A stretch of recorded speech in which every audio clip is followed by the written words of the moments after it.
Kita awali informasi siang hari ini dari puluhan warga yang menggeruduk Rumah Sakit Mitra Medika Medan, Sumatera Utara pasca salah satu pasien meninggal dunia karena positif COVID-19. Namun keluarga pasien melihat adanya kejanggalan dan meminta bukti hasil swab tes.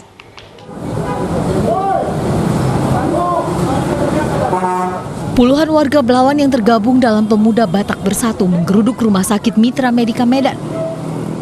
Mereka memprotes pelayanan terhadap pasien Sudila Sega yang berusia 50 tahun yang dilarikan rumah sakit pada Selasa malam dan meninggal pada Rabu pagi. Almarhum dinyatakan meninggal karena positif COVID-19. Namun mereka menilai ada kejanggalan yang dilakukan pihak rumah sakit karena meminta keluarga menyetujui pemakaman pasien secara protokol COVID-19 tanpa menunggu hasil swab tes keluar. Tolong berikan edukasi yang benar kepada masyarakat. Kalau memang benar meninggal karena COVID, berikan buktinya. Jangan begitu meninggal langsung gampang mengatakan ini harus dikuburkan secara COVID. Kalau dari rumah sakit sendiri buktinya itu udah ada Bang sebelumnya? Sampai sekarang buktinya belum ada. Tetapi kita kecewa tadi karena sempat pihak rumah sakit mendesak keluarga supaya cepat-cepat ini dikebumikan. Pihak rumah sakit akan memberi keterangan kepada keluarga usai hasil tes swab keluar. Dari Medan, Sumatera Utara, Yuda Bahar, iNews melaporkan. Seorang pedagang di Puncak Bogor menangis dan protes saat lapaknya dibongkar petugas gabungan. Ratusan lapak di lokasi ini terpaksa dibongkar pemirsa karena kerap menimbulkan kerumunan.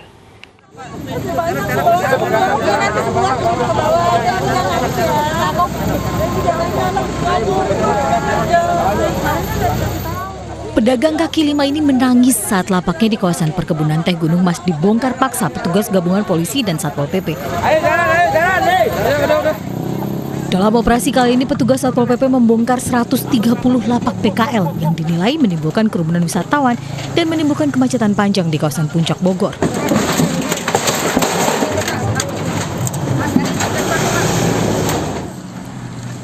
Satpol PP sudah memberikan surat peringatan kepada PKL sebanyak 3 kali, namun tidak diindahkan.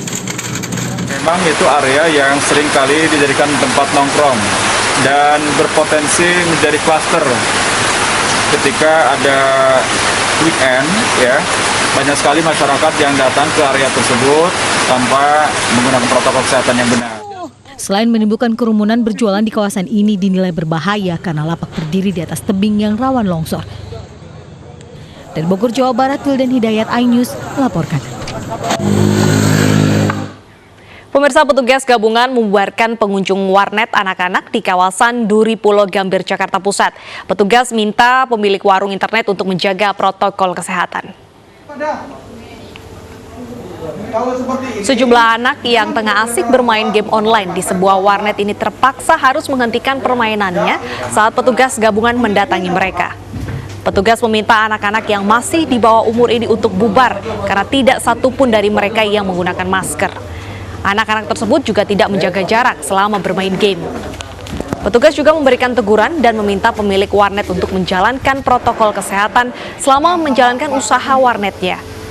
Pemirsa, razia protokol kesehatan yang dilakukan untuk mencegah kembali meningkatnya angka penyebaran COVID-19 pasca Lebaran.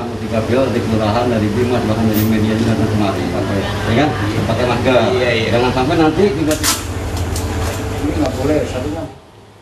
Pemirsa, seorang penjual roti di Deli Serdang, Sumatera Utara tewas tertabrak mobilnya sendiri.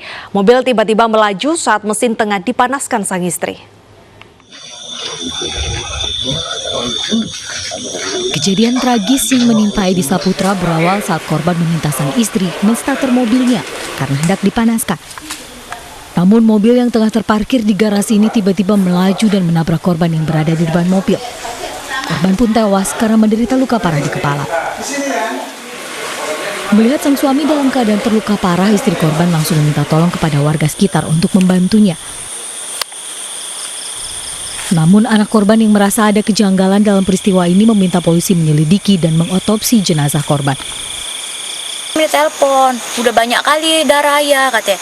Jatuh kenapa? Ketabrak mobilnya sendiri katanya kayak gitu.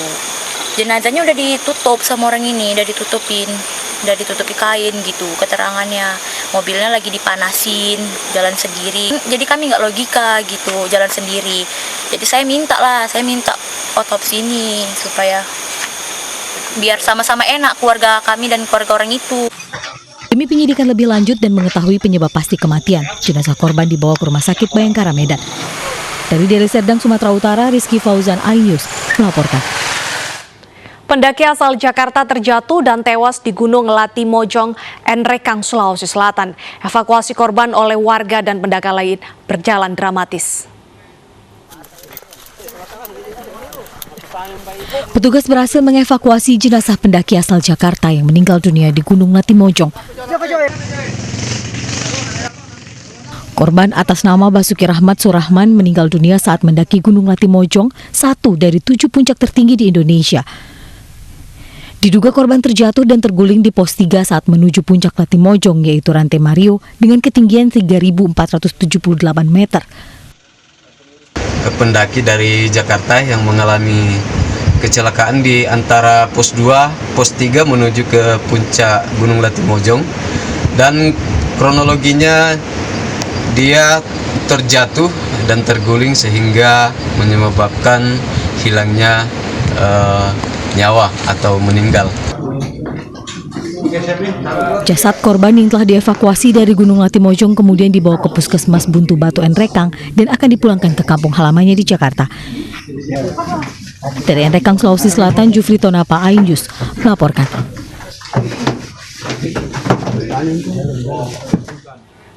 Ya, ini ada imbauan bagi orang tua, jangan pernah melepas anak Anda berenang sendiri tanpa pengawasan. Lalai dalam pengawasan, seorang bocah laki-laki berusia 7 tahun tewas tenggelam di kolam dalam atau kolam untuk orang dewasa di area Grand Mall Maros, Sulawesi Selatan.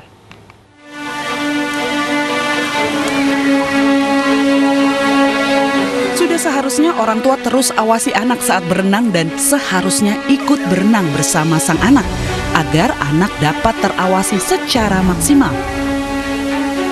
Pengawasan seperti ini tidak terjadi pada saat bocah berusia 7 tahun berinisial F berenang sendiri di waterboom di area Grand Mall Maros, Sulawesi Selatan.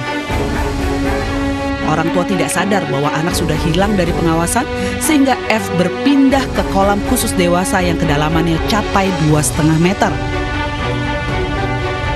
Kedua orang tua baru sadar bahwa anak tidak ada dalam penglihatannya saat akan makan siang. F dinyatakan hilang selama 5 jam setelah orang tua lapor ke pihak pengelola. Korban yang awalnya dinyatakan hilang, 5 jam kemudian ditemukan tidak bernyawa di dasar air kolam dewasa yang lebih dalam. Nah, itu berawalnya bermain di kolam kecil, kemudian berpindah di kolam bibit yang kedalaman 2,5 meter. Tiba-tiba anak itu turun ke kolam bibit hingga anak itu tenggelam. Di lokasi ada orang, tapi mungkin tidak diperhatikan dengan orang lain. Kalau untuk orang tuanya sendiri saat tenggelam itu dia ada di mana sih? Orang tuanya sendiri ada di tempat kolam pertama di anaknya bermain. Terus untuk petugasnya sendiri di situ ada nggak ya?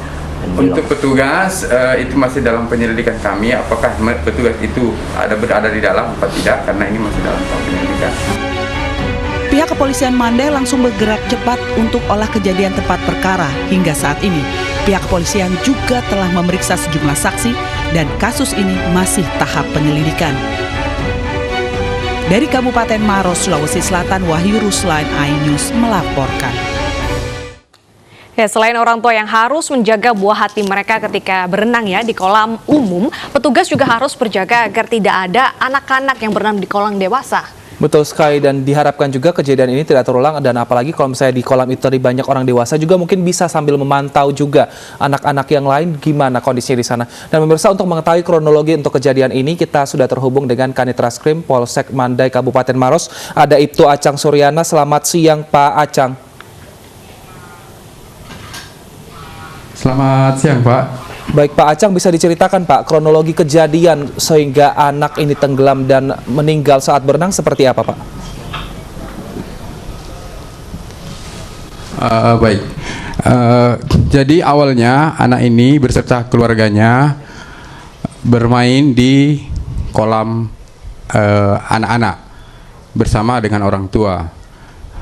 Setelah asik bermain, anak ini berjalan tanpa diawasi orang tua hingga berpindah ke kolam bibit.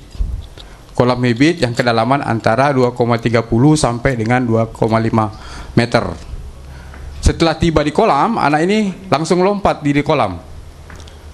Dan orang tuanya baru mengetahui anaknya tidak ada di dekatnya sejak pukul 14.00. Kemudian menginformasikan ke petugas Grand Mall agar anaknya dilakukan pencarian. Demikian. Baik, yang menjadi pertanyaan apa yang dilakukan oleh orang tua korban saat anak itu berenang karena mereka baru mengetahui agak lama dari kejadian. Orang tua korban masih di sekitar kolam pertama. Terus anak ini berjalan-berjalan, mungkin pemikiran orang tua hanya berada di sekitar kolam kecil. Tidak menyangka bahwa anak ini berjalan ke kolam yang lebih dalam. Demikian. Lalu apakah di tempat wisata tersebut tidak ada petugas, Pak, yang mengamankan atau yang mengawasi pergerakan dari setiap pengunjung yang datang, Pak?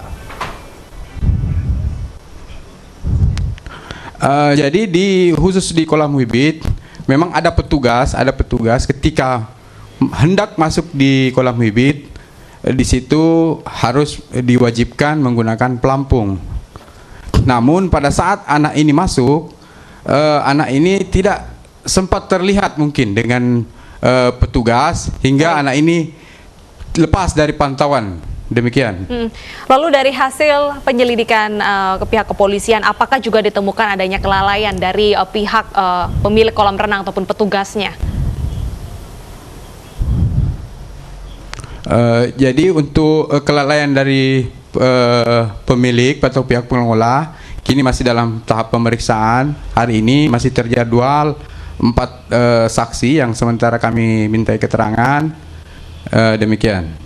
Nah, kalau dari keterangan saksi, apakah tidak mendengar ada teriakan minta tolong pada saat kejadian, Pak, sehingga semuanya baik pengunjung yang lain juga ini lalai, Pak, saat di situ, Pak?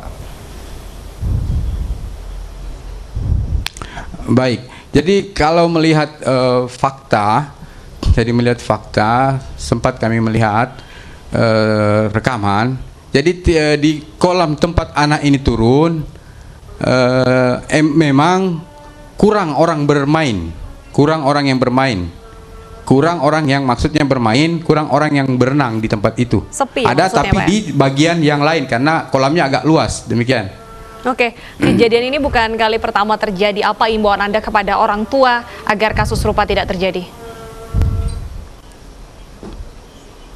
Baik, jadi kami himbau kepada orang tua bila mana membawa anaknya berenang, terutama di lokasi yang kami cerita sekarang di Grand Mall, agar lebih menjaga anaknya.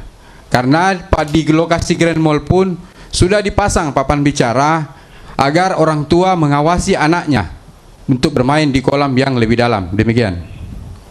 Baik, kalau saat ini tempat wisata apakah masih tetap dibuka atau tidak, Pak? Dan bagaimana pemeriksaan terhadap pengelola, Pak?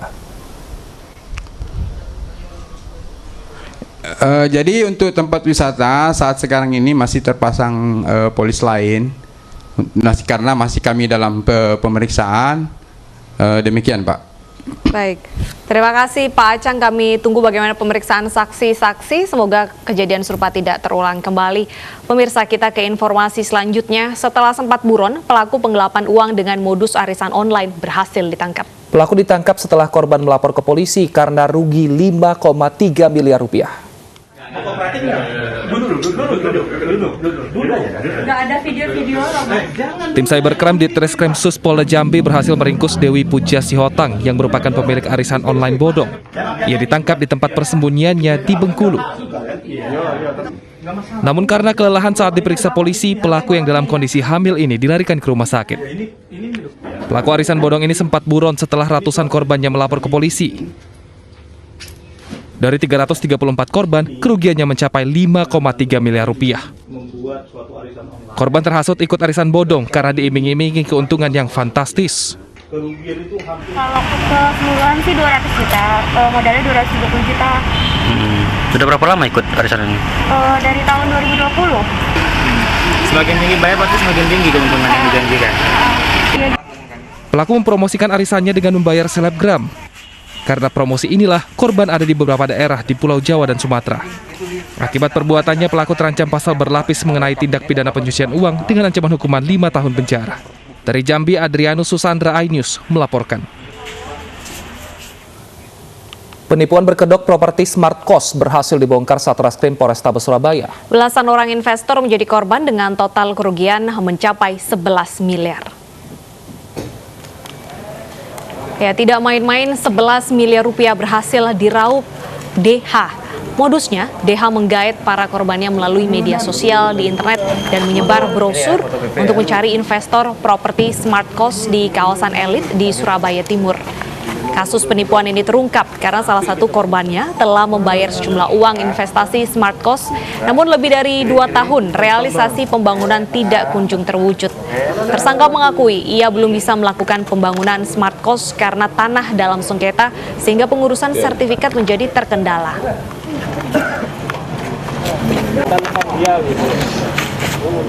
Uangnya banyak digunakan untuk pembayaran tanah sebagian besar, selebihnya untuk pengurukan, kemudian selebihnya lagi adalah untuk operasional proyek, termasuk untuk biaya marketing, kemudian juga fee marketing, kemudian juga biaya gaji-gaji karyawan.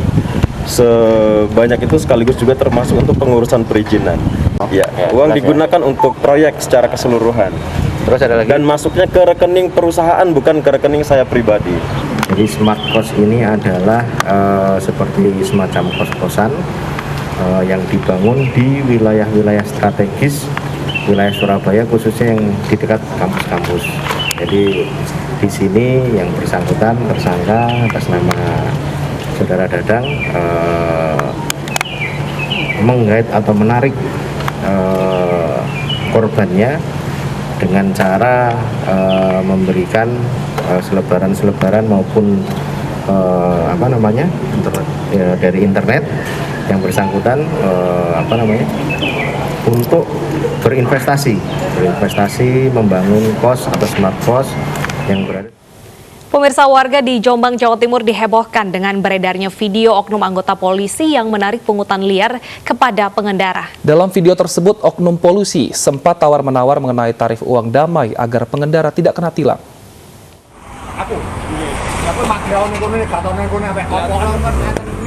Inilah rekaman video yang beredar luas di media sosial dan ramai jadi perbincangan masyarakat di Jombang, Jawa Timur.